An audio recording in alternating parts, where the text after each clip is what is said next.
with our five senses is a result of two fundamental principles. Everything in existence is made of a relationship between vibration and matter. Vibration is a masculine creative force countered by matter, which is a feminine receptive force. Thus begins the principle of duality. We see this duality in ancient myths and philosophies, yet only those philosophies and scriptures that were perverted and raped of the original meaning gave the impression that one polarity was good while the other was evil. The original sages, adepts, and shamans taught that both are necessary, and one would not exist without the other. These two important principles come together to form all things in the universe. This is Kymatica. Even language, logos, the communication of any and all things in nature, depends upon this principle. Pete Peterson, in his works Cymatics, the Science of the Future, stated that nature shows examples of Kymatica in everything. This phenomena is found to be one of the prime forces that moves biological evolution along its path. Dan Winter reproduced an experiment to prove that the ancient languages of Hebrew and Sanskrit, when spoken, create a vibratory frequency that moved matter into sacred geometrical patterns. Upon further investigation, Hebrew, Sanskrit, Aramaic, Arabic, and other elder dialects have older roots in a parent language of Gaelic and quite possibly an even earlier origin. In Swami Murugesu's The Science of Mantra, he claimed that when a person chanted specific words in Sanskrit while filming a burning candle, the intensity as well as the color of the flame would change due to the frequency that the word would emit. This same science has been shown to lower and raise blood pressure. And in his own words, certain sounds can affect their circulation and nervous system. Whatever change such vibrations cause extends to the mind of a person and also to the surrounding atmosphere, causing warmth or coolness. All this can be known by study and shown by practice. This rediscovered knowledge of the science of sound shows that sound is something more than mere vibratory signals. Not only does sound interact with life, but it sustains and develops it. It acts as a conduit of conscious intent between people, societies, and entire civilizations. Yet the psychic illness we endure due to the domination of our false ego is reflected in the collective. Our psychological schism has shut us off from communicating correctly with our inner self, which is exactly how cancer cells within the body operate. In the collective, we have created a language barrier between humanity and the rest of nature, acting as a global cancer. Recorded in history, the efficacy of the ancient languages has been severely uprooted. The alphanumeric translation from Hebrew to English shows a complete reversal of the two languages, giving the cymatic effect unnatural results. Dr. Leonard Horowitz stated in his work on DNA, 1/3 of the sensory motor cortex of the brain is devoted to the tongue, oral cavity, the lips, and speech. In other words, oral frequency emissions spoken or sung exert powerful control over life, vibrating genes that influence total well-being and even evolution of the species. A degradation of language in this case is shown to affect biology. If something as basic and important as language can be degraded and devalued to such a degree, yet never questioned, what else might we be missing? Think of an aspect of your life that dictates the limits of your freedom.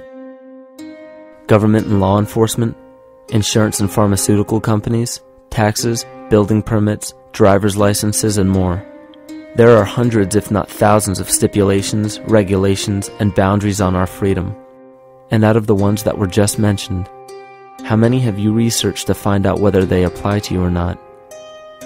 Let's look at the forms of law that we currently acquiesce to.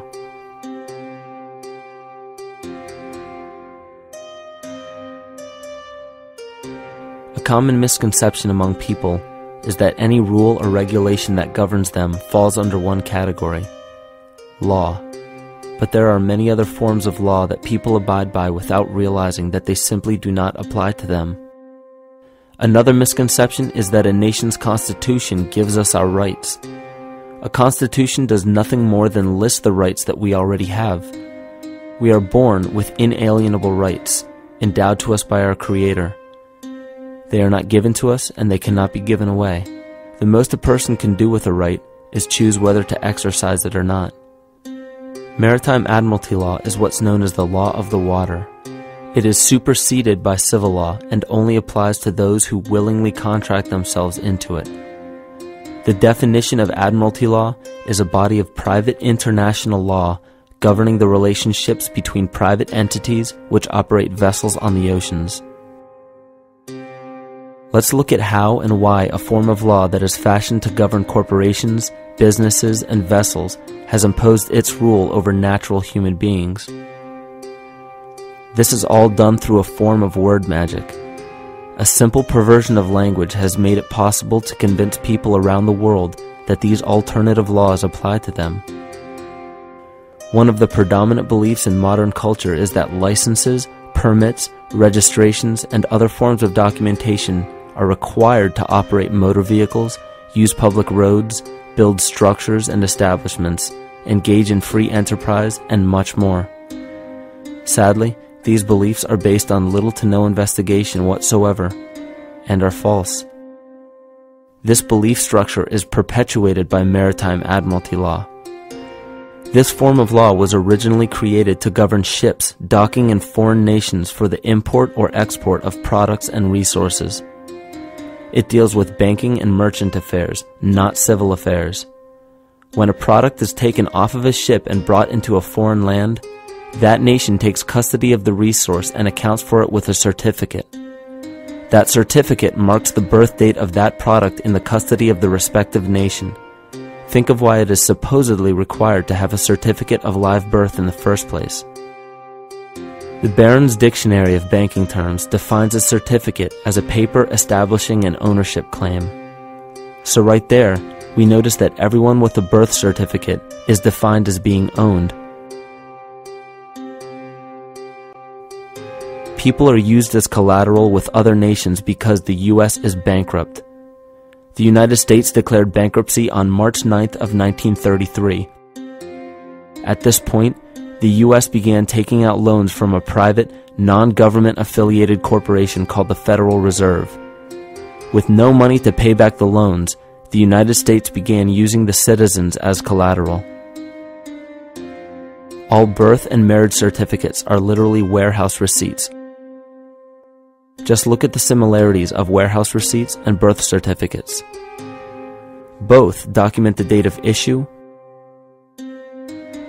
a serial number, registration number or receipt number, a description of the product, and an authorized informant to notify the appropriate government agency. With all of this information being readily available, the majority of people are unaware of their involvement with maritime admiralty law. This is possible through the manipulation of language. This admiralty law changed the meaning of the word person from a natural living person to a corporation. Driver's licenses, vehicle registrations, auto insurance forms, building permits, gun permits, work permits, tax filing documents, birth and death certificates, traffic citations, and many other forms of documentation that were once believed to be absolutely necessary only apply to persons or corporations. Upon signing such a legal document, you are indirectly waiving your rights under the Constitution and lowering your status to that of a corporation that is created with the same exact name as you. The only way to reconcile your true name from the name of the corporation is to take notice that the corporation has its name in all capital letters. This is known as capitis diminutia maxima. You may take notice that your driver's license, birth certificate, social security card, insurance cards, and more use all capital letters to legally represent the corporation with your name, not you. The corporation is known as an artificial person, whereas you, the human being, are known as a natural person. This deception goes even deeper when it comes to the courts that we attend. When showing up to court, you will notice that there are seats for witnesses behind a wooden fence or barrier. The defendant must cross through the entrance to the other side of the barrier where the plaintiff and judge sit. This act symbolizes the boarding of a ship. At this time, business can be conducted in